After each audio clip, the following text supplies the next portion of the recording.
Hello, everyone. All you YouTubers out there, welcome back. Welcome back to my channel. This is my chair. My chair. I said chair. Sorry about that. This is my chair. Okay. In my previous video, I didn't upload it yet, but I'm about to upload it. But I just wanted to do another video to show you the finished product of my macaroni and cheese that I made in my previous video, and I was cleaning out my refrigerator at the same time. And then, so let me show you my finished product. And I have a couple items in the book that I'm going to read, and you know, some information out the. I think it's this book is it's called Basic Marketing. So I'm gonna read a couple items from the book, but first what I want to do is cut this oven off and take my macaroni out. Take my macaroni out.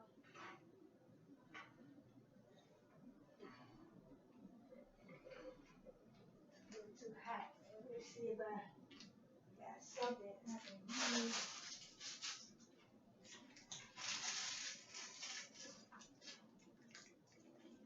This is that's the finished product. So finished product, and what I want to do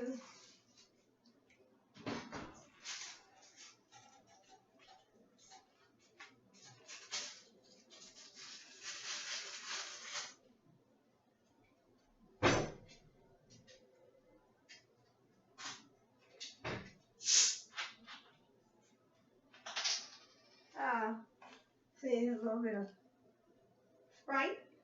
So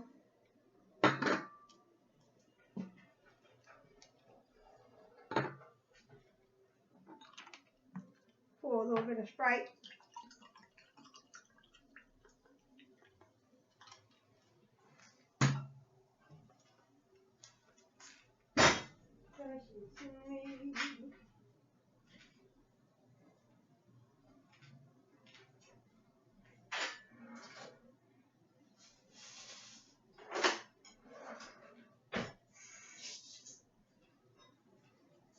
Cut me a little bit of macaroni while I'm doing my lesson. Oh, cheesy. That's delicious.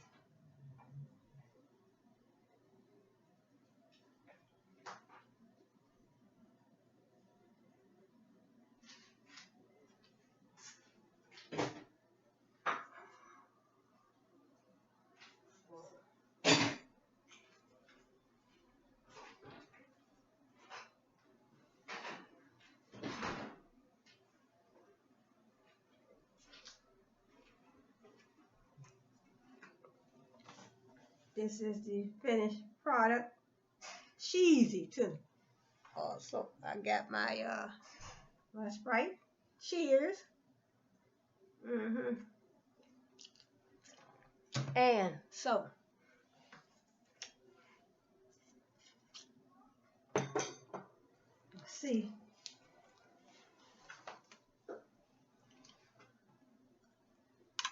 It's so hot, I won't be able to taste it yet, but it's cheesy. Macaroni and cheese.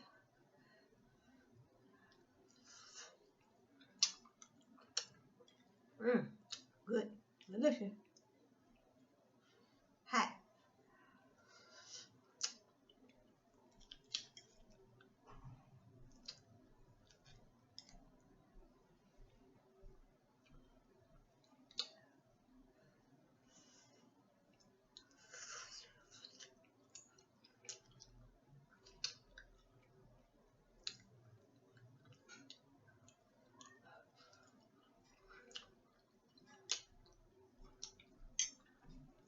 I'm so hot. Oh, well, wait. Kind of rough.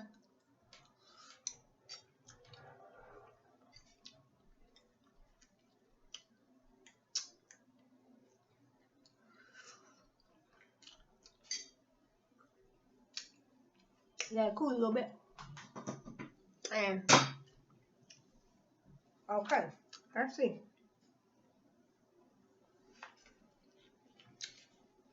Okay, let's talk a little bit about superstores. Okay, superstores meet all routine needs.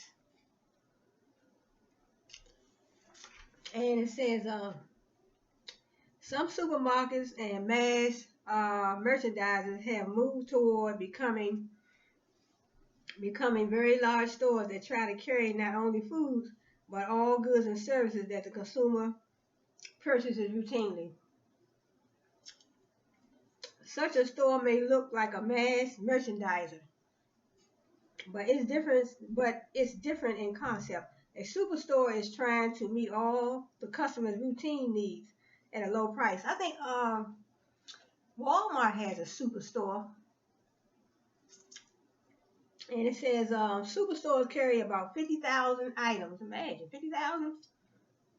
Superstores carry 50,000 items. In addition to foods, a superstore carries personal care products, medicine, some apparel, some lawn and garden products, gasoline, and services such as dry cleaning, travel, reservations, bill paying, and banking. Some superstores are very large, over 200,000 square feet. Big superstore in Cincinnati has 57 checkout registers. Wow, that's really something. The Warehouse Club. The Warehouse Club is another retailing format gaining in popularity. In 1990, consumers plunked down $20 billion at some 450 warehouse stores. Price Club, Sam's Warehouse, and Costco are three of the largest. Consumers usually pay an annual membership fee to shop in these large, bare bones facilities.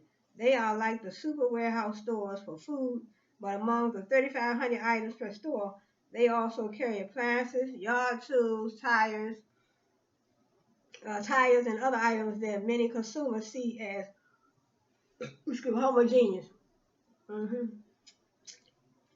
Homogeneous shopping items and want at the lowest possible price. While department stores use markups of 40%, the warehouses scrape by on markups of 8 to 10%. Then we also have single line mass merchandisers coming on strong.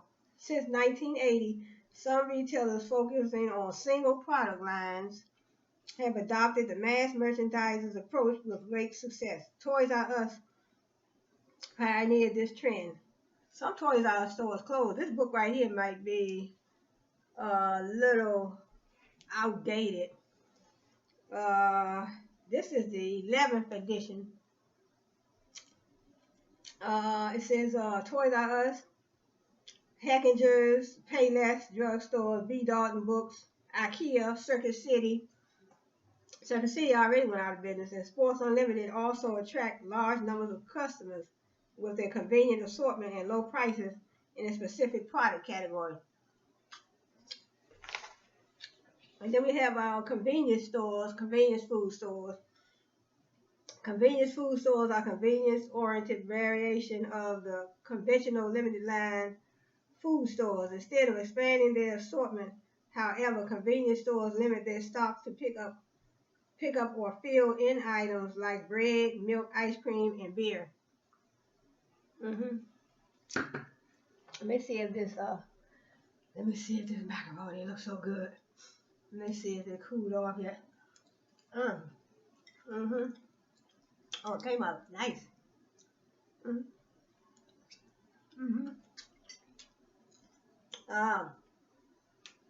Instead of expanding their assortment, however, convenience stores limit their stock to pick up or fill in items like bread, milk, ice cream, and beer. Like convenience stores, we have a couple of convenience stores right out here in my area, so they're a little higher than, you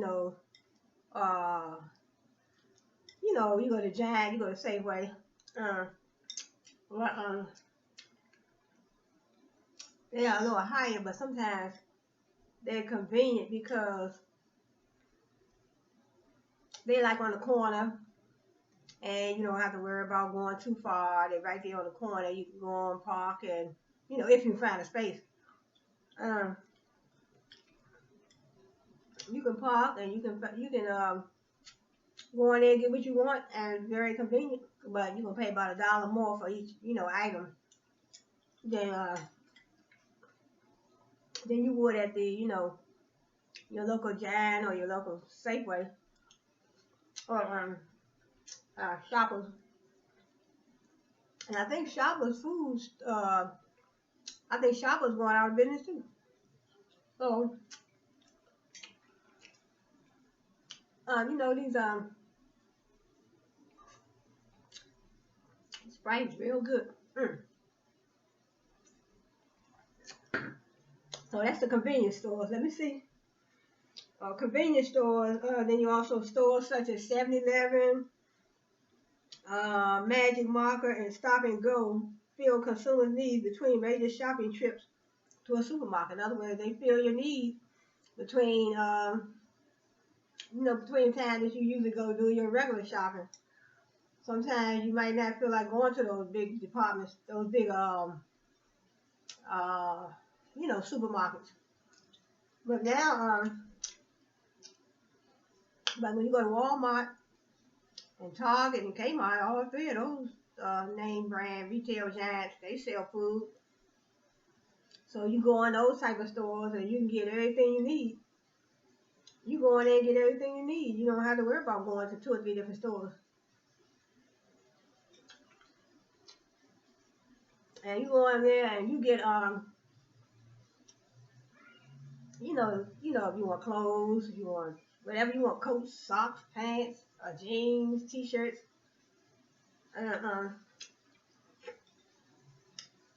So that the macaroni turned out real nice. Let me turn my vegetables off.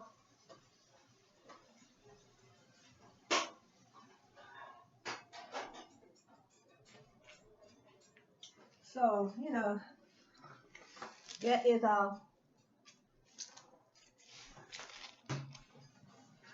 so that's then we have mass merchandisers. Mass merchandisers are large self-service stores with many departments. They emphasize soft goods, housewares, clothing, and fabrics, but still follow the discount houses' emphasis on lower margins to get faster turnover. Automatic vending is selling and delivering products through vending machines. So you got the automatic vending through vending machines. You got telephone and direct mail retailing, allow consumers to shop at home, usually placing orders by mail or toll-free long-distance telephone. In other words, they have with Giant, we had a P-Pod, and and also I guess you can also order from Amazon. Amazon is like a network of networks within companies, a network of companies, And we have door-to-door selling. Door-to-door selling means going directly to the consumer's home. It accounts for less than 1% of retail sales, but meets some consumers' needs for convenience and personal attention. Door-to-door selling can also be useful with unsought products like encyclopedias. But with more adults working outside the home, it's getting harder to find someone at home during the day. While door-to-door retailing declines in the United States, it works well in the newly developing markets of Eastern Europe, where other retailing alternatives are not well established. In Poland, for example, Cheryle sells pantyhose this way. And also we have scrambled merchandising. So scrambled merchandising, there's so many ways you can shop. The macaroni turned out so good. So you can see how cheesy it is. Turned out good. So, And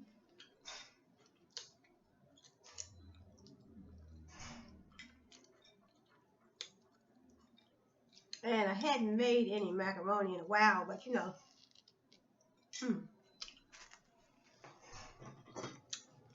So, we also had the Wheel of Retailing. There's some terms this is my book that when I went to Strayer University, like I kept a whole lot of my books, so I will be presenting a lot of my books for my presentations. So this is basic marketing. I will be reading a lot of stuff from inside my books. The wheel of retailing theory.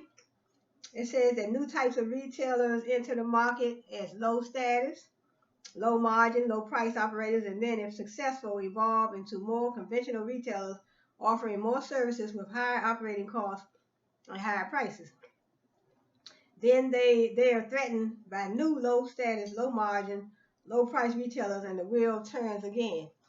In other words, you're a retailer, you're entering the market, and you're entering low because other retailers are already in the market. They already established their target market, their customer base, and you're just coming in. So you have to enter you're entering the wheel of retailing theory. Man. So basically everything that has to do with business, especially when you're out, you run into business and you're in sales. So even if you provide the service, it's all, competition. Because, you have this company across town that's doing nails and hair. Then you have another company that's competing against them and the next nail salon, they doing nails and hair. And the other salon maybe just doing nails, but you have to say to yourself, what can I do that's different? What can I do that is unique from this other salon that's doing the same type of, providing the same type of service that I'm providing and selling the same type of products that I'm selling? What can you do that's different, that's unique, that would draw customers to you? You don't necessarily have to have their customers. You want to generate your own customer base. So, and then we have I'm trying to finish this little macaroni off before it get cold.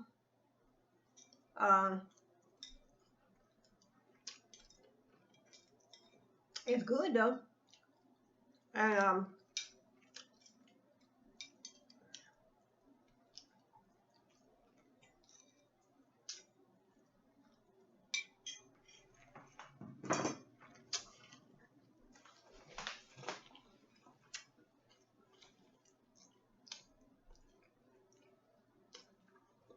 I don't want nobody to say, well, that lady eating on her YouTube channel like she never ate before.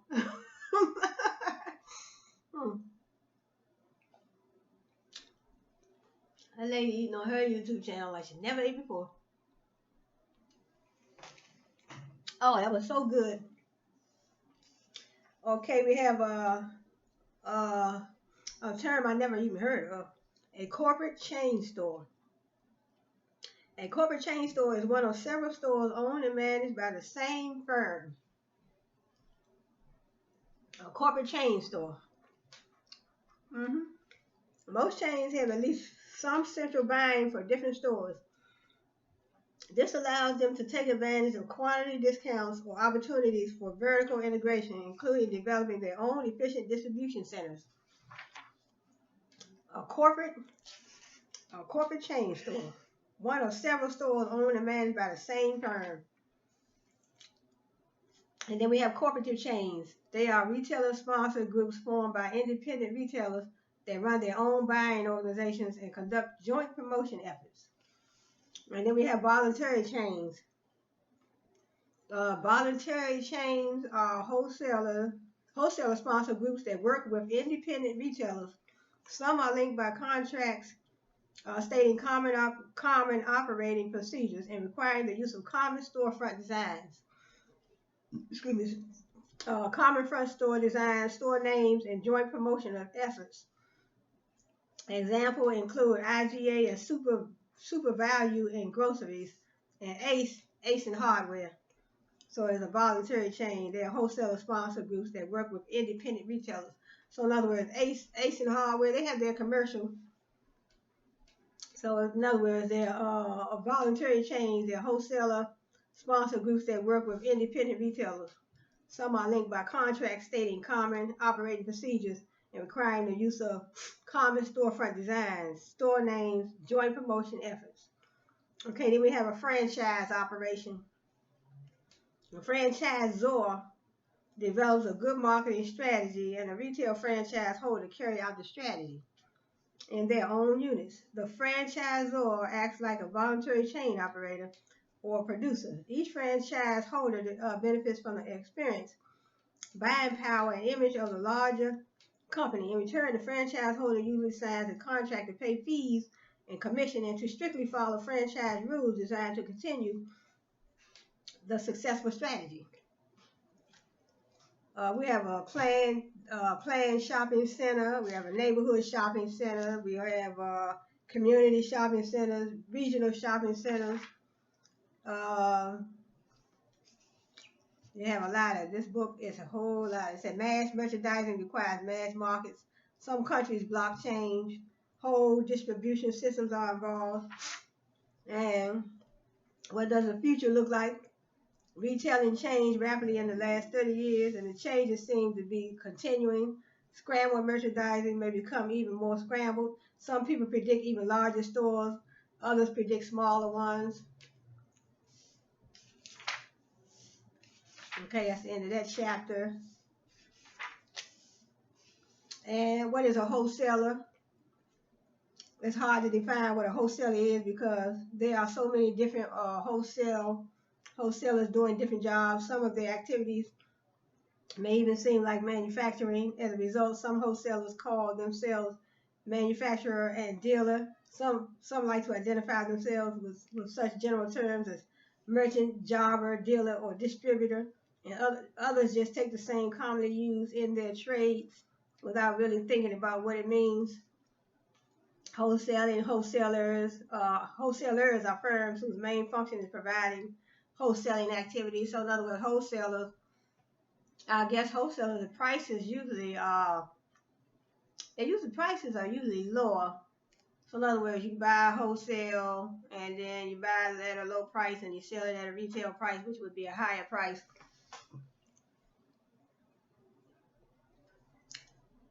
Wholesalers perform a variety of activities that benefit their customers. What a wholesaler might do for customers: they might regroup goods, they might anticipate needs, forecast customer demands, and buy accordingly. Carry stocks, carry inventory so customers don't have to store large inventory. Deliver goods, provide prompt delivery at a low cost. That's what I said. Grant credit, give credit to customers perhaps supplying their working capital. Provide information and advisory service. These are wholesalers. In other words, the functions of a wholesaler: provide information and advisory service, provide part of the buying function, offer products to potential customers so they don't have to hunt for supply sources, own and transfer title to products. Wholesalers also benefit producer suppliers. They provide part of a producer's selling function by going to producer suppliers instead of waiting for their sales reps to call.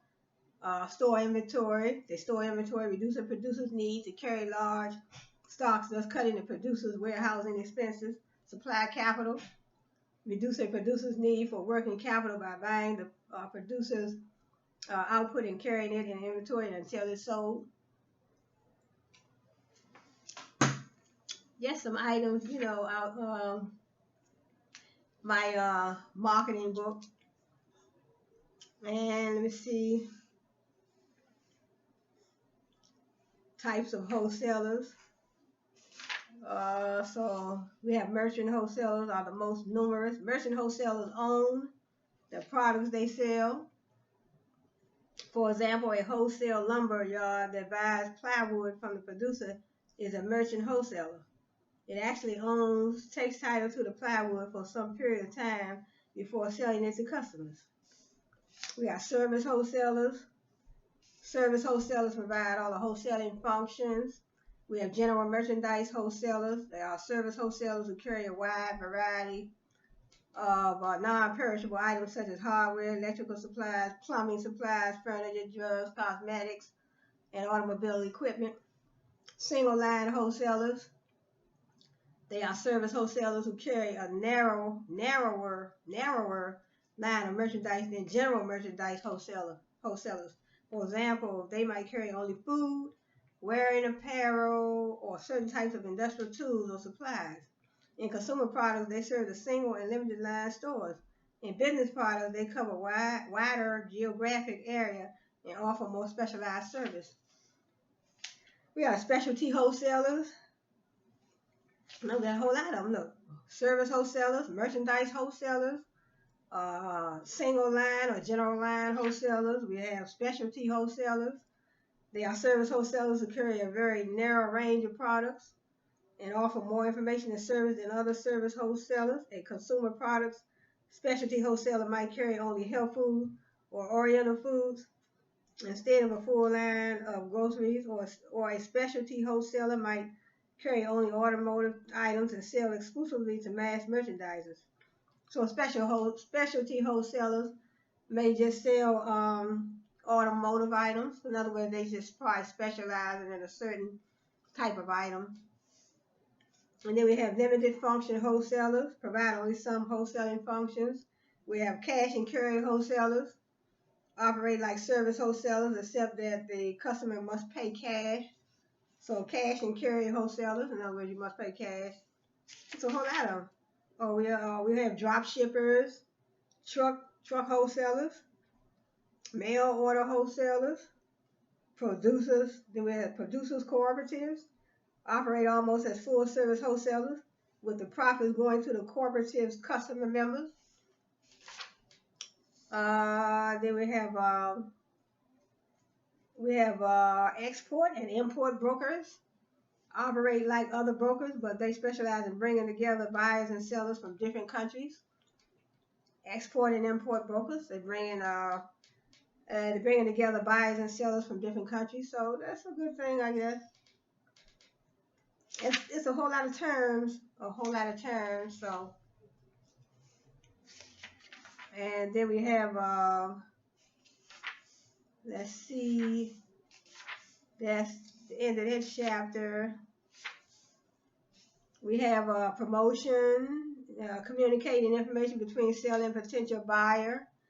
Personal selling involves direct spoken communication between sellers and potential customers. Mass selling, communicating with large numbers of potential customers at the same time. Advertising, any paid form of non-personal presentation of ideas, goods, or services by an identified sponsor. Publicity is any unpaid form of non-personal presentation of ideas, goods, or services. Of course, publicity people are paid. Sales promotion refers to promotion activities other than advertising, publicity, and personal selling that stimulate interest, trail, or purchase by final customers or others in the channel. Then we have a whole lot of, and here was something I never heard of, AIDA model. The AIDA model. AIDA model consists of 4 promotion jobs: to get attention, to hold interest, to arouse desire, and to obtain action. As a memory aid, it's almost like a sales funnel, saying something like that to me. The basic adoption process fits very neatly with another action-oriented model called AIDA, which we will use in this and the next 2 chapters. It shows the relationship of the adoption process to the AIDA jobs. Getting attention is necessary to make consumers aware of the company's offering by getting their attention. It's almost like putting them in a sales funnel. Eventually, hopefully, they will eventually purchase from you. If they find out, once they look, check out your website, see what you have to offer, and in other words, you have to have something that attract. You lower your prices. You have your prices are nice and low. You got competitive prices. Your prices are low. You have a nice website, and then you might, that's the best way to attract customers, and also have, offering something that's unique, something that stands out between, something that stands out in your company that the competitors might not be offering in their company. So, then we have,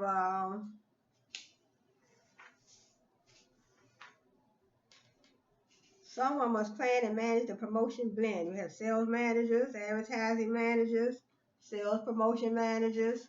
So in other words, these seem like specialty managers. In other words, you got a sales manager that may just deal with sales, different sales in the company. And then you have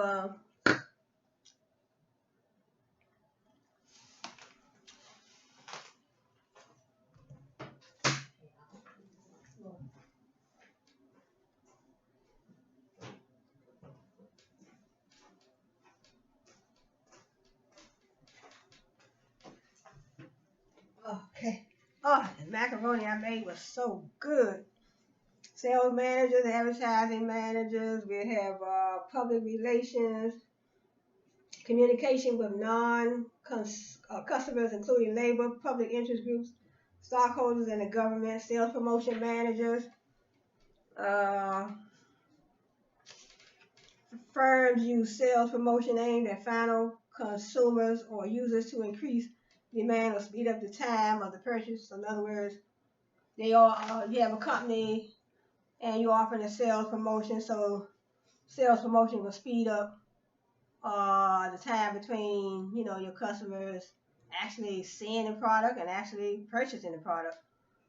So they have to see something that they like. They have to be willing to spend that particular price for that item, and it has to be something that they really want. It could be something that they need, or it could be something that they're buying for someone else. But so that's how that is in business. That's what it says. Sales promotion spending is big and getting bigger. Okay, so helping to buy is good selling. Sales people represent the whole company and customers too.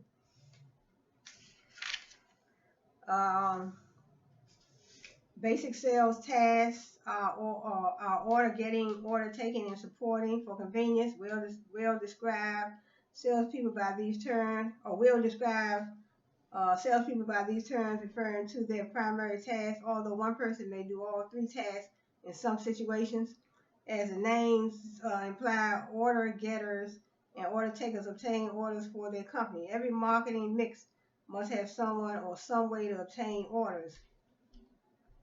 You got order getters. Order getters are concerned with getting new business. Order getting is like a verb. Means seeking possible buyers with a well-organized sales presentation designed to sell a product, service, or idea. Order takers, order taking, order takers sell the regular or typical customers and complete most sales transactions. After a customer becomes interested in firm's products through an order getting or supporting salesperson or through advertising or sales promotion, an order taker usually answers any final questions and completes the sale. So order takers, in other words, let me take your order. I work here. I'm a McDonald's employee. Take the order. And then you take the order. First you take the order, and then the other one gets the order. So in other words, you have an order taker and an order getter. The order takers and order taking. So in other words, you sell the regular or typical customers and complete most sales transactions. After a customer becomes interested in firm's products through an order getter or supporting salesperson or through advertising or sales promotion, an order taker usually answers any final questions and completes the sale. Order taker completes the sale. So compensating and motivating salespeople. To recruit and keep good salespeople, a firm has to develop an attractive compensation plan designed to motivate. Ideally, sales reps should be paid in such a way that what they want to do for personal interest and gain is in the company's interest too. Salary gives control if there is close supervision. The proportion of a salesperson's compensation paid as salary affects how much control the sales manager has. It also affects how much supervision is required. A salesperson on straight salary earns the same amount regardless of how he or she spends time.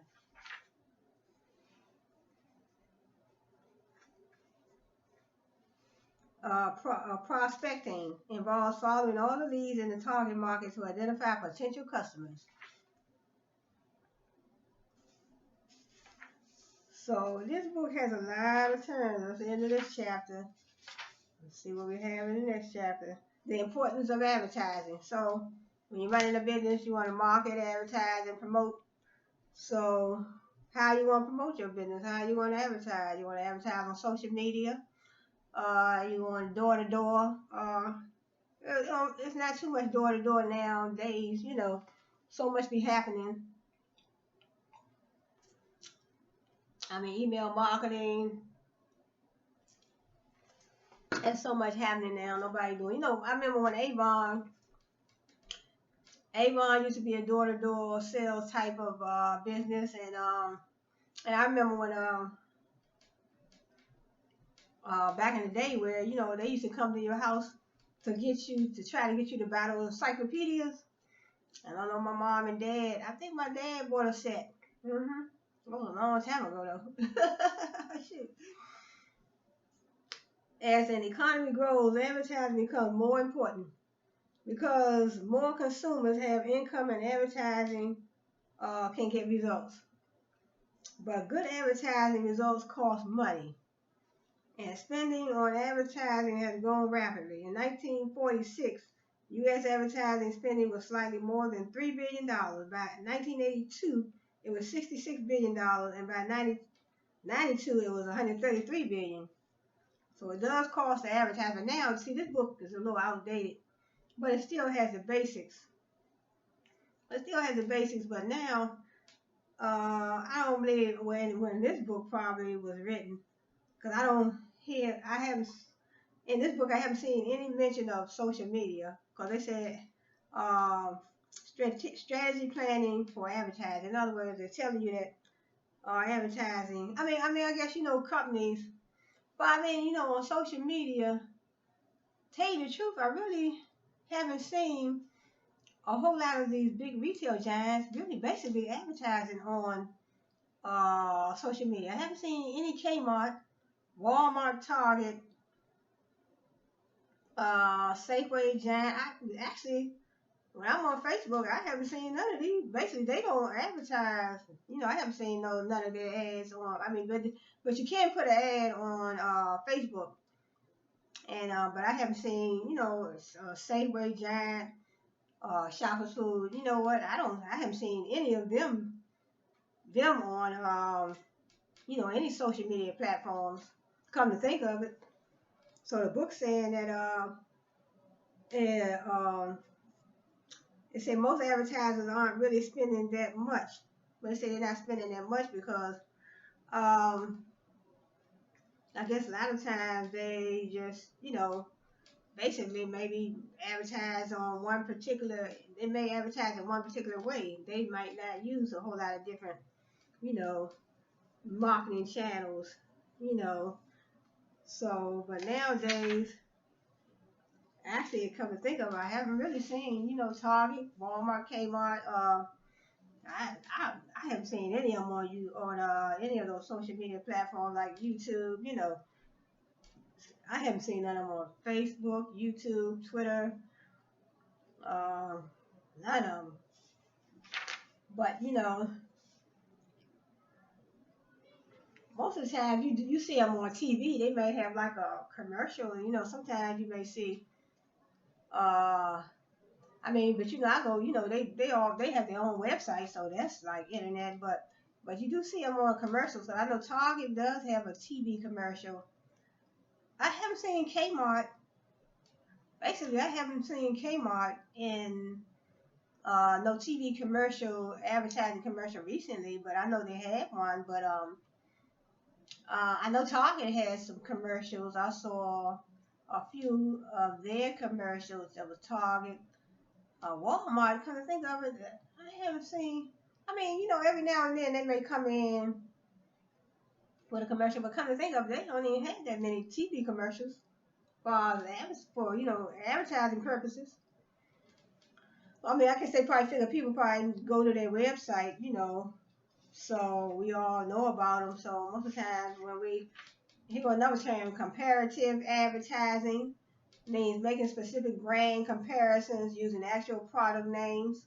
A recent comparative ad shows a large package of Tyco plastic toy blocks next to a smaller package of very similar Lego blocks with the headline more or less. The copy for the Tyco ad goes on to say, we priced our new 600-piece giant storage bucket to sell for the same as a Lego 359 piece bucket. So which would you choose, more or less? In the same vein, a magazine ad for Ford trucks belittles Chevy trucks by name as more expensive to buy and worth less later. Reminder advertising, comparative advertising. So reminder advertising tries to keep the product's name before the public. It may be useful when the product has achieved brand preference or insistence, perhaps in the market maturity or sales decline stages. Here, the advertiser may use soft sell ads that just mention or show the name as a reminder. For many years, Michelin used competitive ads to emphasize the safety and durability of its tires. Now that the Michelin brand is more familiar in the United States, the company uses more reminder ads. Yeah, now I know Michelin. I know they do. They do have TV commercials because I know I saw them on. I saw their commercial on TV. So Michelin used competitive ads to emphasize the safety and durability of its tires. Michelin, I think now. I mean, I don't know when they started it, but I think they advertise that they will come to your house, and if you need a tire. I don't know if there was I know it was another company that I saw on there.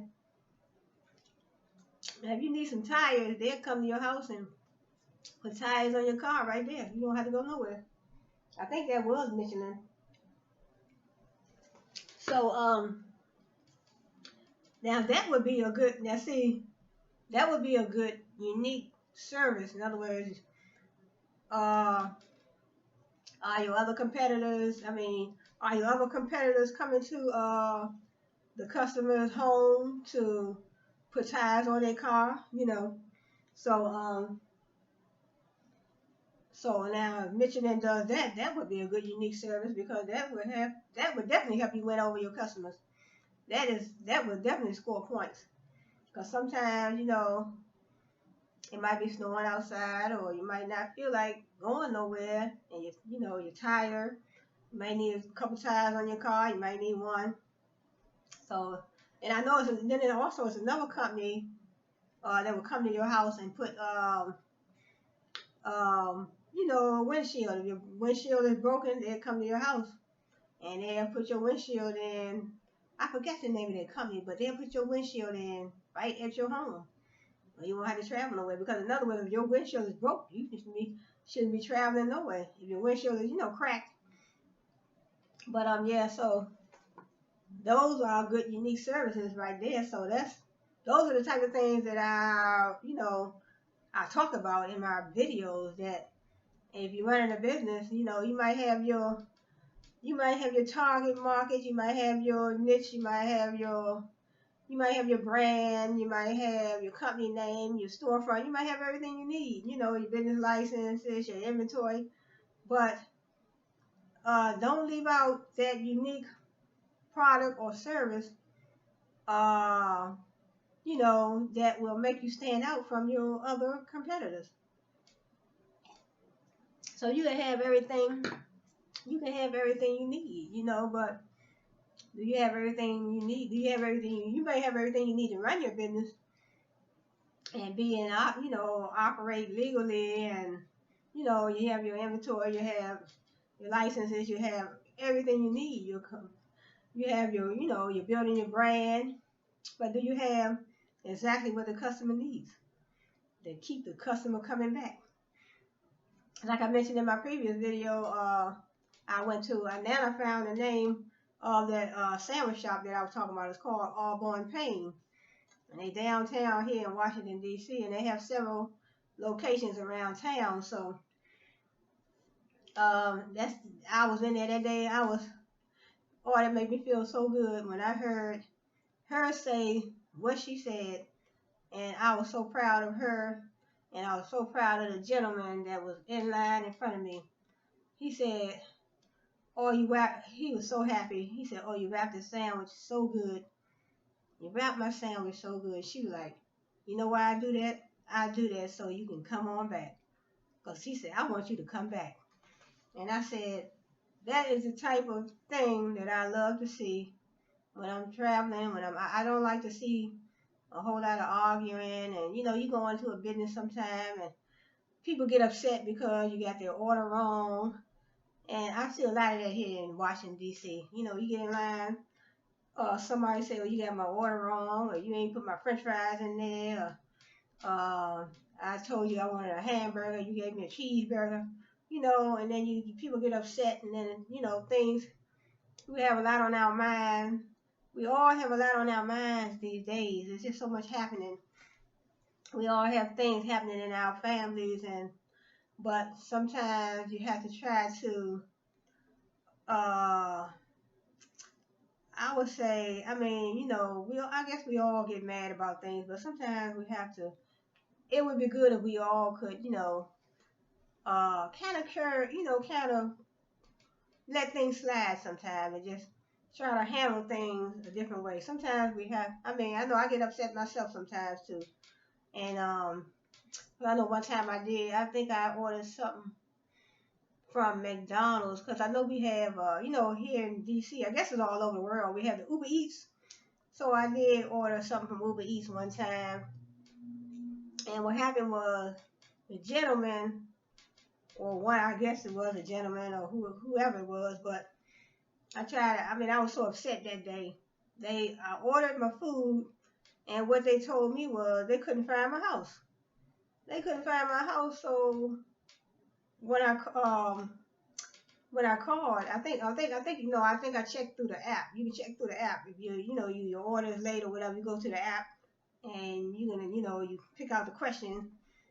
You pick out one of the questions too.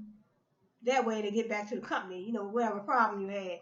So they say, "Well, no, we couldn't find your house." When I talked to the lady on the phone, they couldn't find your house. So what they said was they're gonna have to keep the, you won't be able to get your money back. But we couldn't find the house. So in other words, I said, "Well, that's not my fault. You couldn't find a house. That's on you." I said, "You have to get my money back." So in other words, that was $25 worth of food that I had ordered through Uber Eats.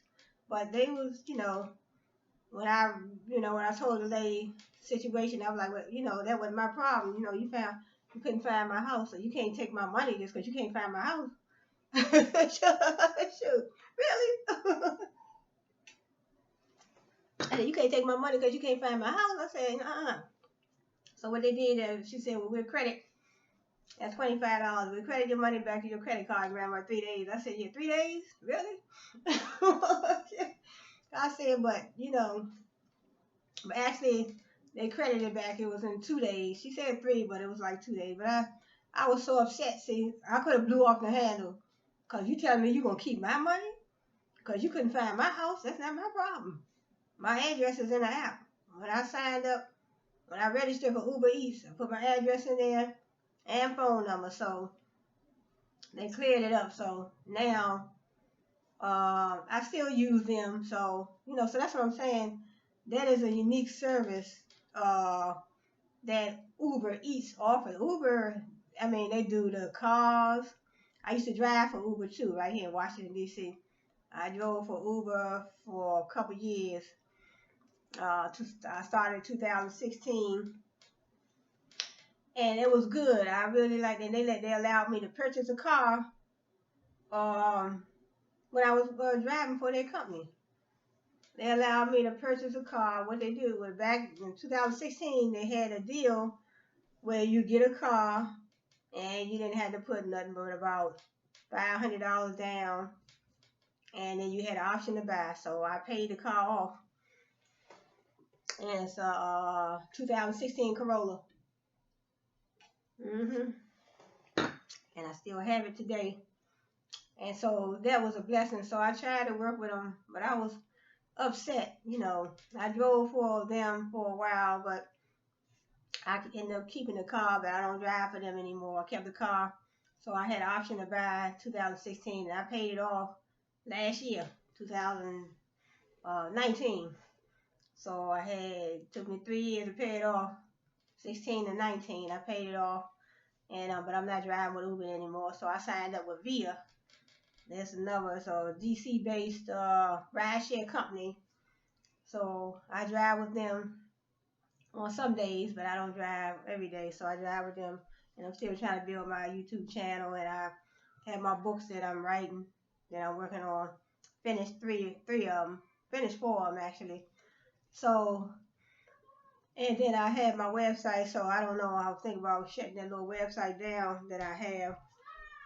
So that website is it's just a few little retail items that I have on there, but I'm thinking about just shutting it down. So it's with Big Cartel, beautyforreal.bigcartel.com. So that may be shut down shortly. But so I was, so I said sometimes things can get us upset, but I was so happy when she told, and this was some years ago, she told him, she said, he said, oh man, I guess he was so surprised because he probably figured, see, he listened to her, but the thing is, he was act like he was kind of shocked because I guess maybe he went somewhere else and he didn't get that type of service. But when he came there in Auburn Payne and the service that she gave, when she waited on him, she gave him that type of service. She was like, look, I do this because I want you to come back. And that's great customer service. Excuse me. So probably, obviously, he may not have gotten that type of treatment in the past, so he was sort of shocked when he saw that she took the time. Let me see, a lot of companies you go to, they go all out of their way for great customer service. It's very important because they know without a customer, you wouldn't even be able to make a profit without the customer. What if you have a store and you open up your store and don't nobody come? You're not making any money. So, customers are some companies say, like Southwest Airlines, they said the employees are number one. But me, I agree with that too, but I think I would put the customer and the employee, I would say both of them are number one. Because without even one of them, you don't even have a company. Just open up a business and then you have no employees show up and no customers show up. What kind of business do you have? Really? Really? You wouldn't have no type of business. You got, even me, if I'm running a business, say for instance, I'm selling t-shirts and jeans, and I run a business, and I own this business, and I open my store, and nobody never show up, I don't have no customers or employees. What kind of business? I'm going to have to shut my business down, So, that's how they go. Because customers are the ones that purchase items and make it possible for you to make a profit. So, in other words, you go out here and buy this cash register, you bought all this inventory, and then you don't have no employees show up. Who's gonna, even if you have a business and you have all customers show up, but you don't have no employees show up. So, really. So, you have a business and you have no employees show up, none, because everybody mad and ain't nobody show up. But you got a long line of customers. So who is going to wait on them customers? And then what if you have employees show up and you got all your employees ready to work. They all at cash registers. They all in the aisles. They ready to wait on people, but ain't nobody come. No employees showed up.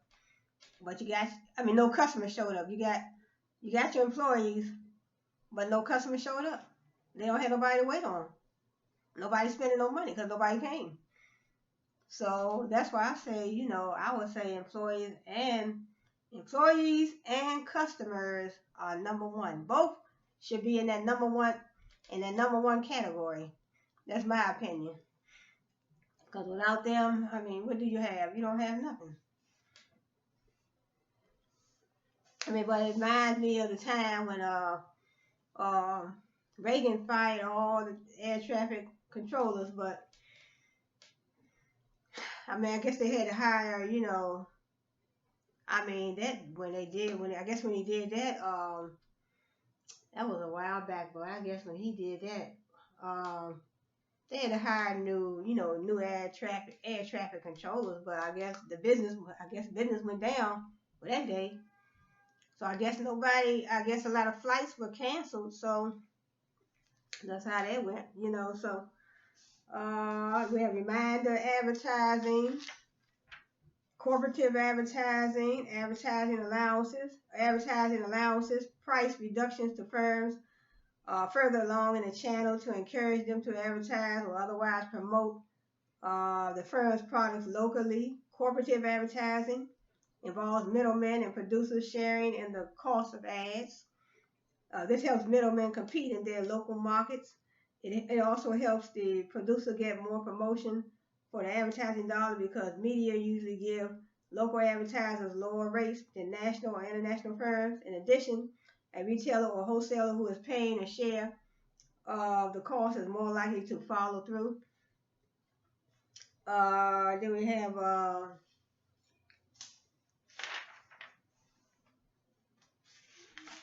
okay, ready to close out class. We have specialized media are small but gaining. The major advertising media attract the vast majority of advertising media budgets, but advertising specialists always look for cost-effective new media that will help advertisers reach their target markets.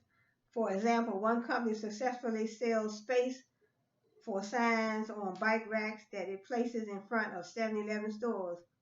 In China, where major media are limited, companies like Kodak pay to put ads on bus shelters. So in other words, Kodak paying to put companies like Kodak pays to put ads on bus shelters. Hotels and auto rental companies buy space on advertising boards placed in the restrooms on airplanes. Hotels on I wanted that's what I was wondering. Probably now we have advertising on our buses. I know here in DC. So advertisements. So I guess the company's paying for those advertisements on these metro buses that we have here in DC. Here's another term I never heard of, and I haven't heard of this in a while. Copy thrust. You have to decide on a copy thrust. What the words and illustrations should communicate. This decision should flow from the promotion objectives and specific jobs assigned to advertising.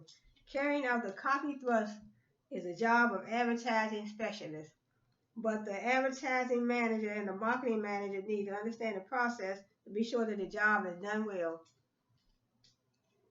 And it's just a picture, and it just show you how to. So this book right here, planning the best message, what to communicate. Advertising agencies, we have measuring advertising effectiveness is not easy. How to avoid unfair advertising. In most countries, the government takes an active role in deciding what kinds of advertising are allowable on air, advertising are allowable, fair, and appropriate. For example, France and Japan limit the use of cartoon characters in advertising to children, and Sweden and Canada ban any advertising targeted directly at children. In Switzerland, an advertiser cannot use an actor to represent a consumer. New Zealand and Switzerland limit political ads on TV. In the United States, print ads must be identified so they aren't confused with editorial matter. In other countries, ads and editorial copy can be intermixed. Most countries limit the number and length of commercials on broadcast media. So that's the end of that. So class, I'm going to close out today because it's for right now. This is a whole hour. We have target market, product, place, promotion, pricing objectives, price flexibility, price levels over product life cycle. We have discounts and allowances, to whom and when, geographic terms, who pays transportation and how. You have target return objective, sets a specific level of profit as an objective. Uh, Often this amount is stated as a percentage of sales or of capital investment. Profit maximization objective, seeks to get as much profit as possible. Sales oriented objective, seeks some level of unit sales, dollar sales, or share of market without referring to profit. Non-price competition, aggressive action on one or more of the P's other than price. Fast food chains like McDonald's, Wendy's, and Burger King experience very profitable growth by sticking to non-price competition for many years. We have administered prices, one price policy, flexible price policy, penetration pricing policy, price dealing. Price cuts do attract customers. Yep. Therefore, marketers often use introductory price dealing, temporary price cuts to speed new products into a market. Introductory price dealing. So in other words, I guess they put their products out in the market and then they lower the prices just for introductory price dealing. So I'm gonna stop on this note today, class. I have so many different other terms. We have discounts, we have quantity discounts, we have cumulative quantity discounts, non-cumulative quantity discounts, seasonal discounts. So in other words, you get a discount at it might be summer, you get a discount. Spring, you might not get a discount. See, it says seasonal discounts are discounts offered to encourage buyers to buy earlier than present demand requires. If used by producers, this discount tends to shift the storing function further along in the channel. We have net, we have cash discounts, right? Because you know they give you a discount. You have a discount. It says the terms of for a cash discount usually modify the net terms. 2/10 net 30 means the buyer can take a 2% discount off the face value of the invoice if the invoice is paid within 10 days. Otherwise, the full face value is due within 30 days. So in other words, you get 2%. So 2/10 net 30. That means you can get a 2% discount off of the face value if you pay in 10 days. But if you don't pay in 10 days, you have to pay the full price in 30 days. So that's why I say 2/10 net 30. So we got the trade discount, sales price, everyday low pricing, allowances, advertising allowances. We have stocking allowances, sometimes called slotting allowances, are given to a middleman to get shelf space for a product. So stocking allowances. For example, a producer might offer a retailer cash for cash or free merchandise to stock a new item. In other words, you want to get your company want to get their merchandise in Target or something, they might have to pay. They have a whole line of merchandise they have to pay for their stock to stock their items on the shelf in that particular store. So I'm going to close on that note today, class. And just was going over a few little items in here. So next time I might read some more. I have so many books that I'm going to be reading, just reading some stuff out of the book. Just, this is a basic marketing, and this is the 11th edition, but it's a whole lot of nice stuff in this book. a whole lot of nice stuff in this book. So I'm going to say, class, thanks for joining me today. And I'm going to eat me a little bit more of this macaroni and cheese. But I want to say thanks for joining me today. And hope to see you back here again. Same place, same time. I'm just sitting right here in my dining room right here. And that's the kitchen. So I cleaned out my refrigerator earlier, made my macaroni and cheese. I want to say thanks for joining me today, class, and I hope to see you here again, same place. So, hope to see you again, same place, same channel, same time, Accounting for Real, and I'll see you back again. So I want to say, you all have a good one.